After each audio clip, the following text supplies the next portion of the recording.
Hello everyone, আসসালামু আলাইকুম। এই টুকটুকে হলুদ ড্রেসটা কিন্তু আমি কয়েকদিন আগে বানিয়েছি, আর এটা পরে কিন্তু আমার মেয়ের ভিডিওটা আমি শ্যুট করেছিলাম। সো ভাবলাম এই ড্রেসটাকে আবার একটু নতুন করে প্রেজেন্ট করা যাক।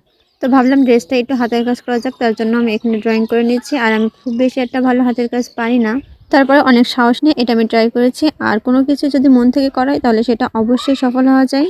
কোনো কাজ করার আগে যদি আপনি নিজেই ভাবেন যে এটা আমি পারবো না, তাহলে কিন্তু আপনি সেটা একদমই পারবেন না। যদি আপনার মনে অনেক বল থাকে তাহলে সেই কাজটা আপনি অবশ্যই সহজভাবে কিন্তু সেটা সমাধান করতে পারবেন। হাতের কাজ সম্পর্কে আমি তেমন একটা খুব বেশি জানি না, তারপরে দেখুন এটা আমি কিন্তু খুব সহজে কমপ্লিট করে ফেলেছি, কারণ আমার অনেক মনোবল ছিল যে এটা আমি অবশ্যই পারবো।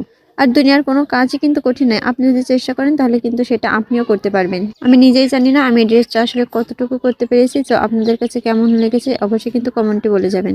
আমার ড্রেসটা একদমই কমপ্লিট, আর এই দেখুন কত সুন্দর লাগছে ড্রেসটা। আমার কাছে তো অনেক বেশি ভালো লাগছে, আপনাদের কাছে কেমন লাগছে অবশ্যই বলে যাবেন।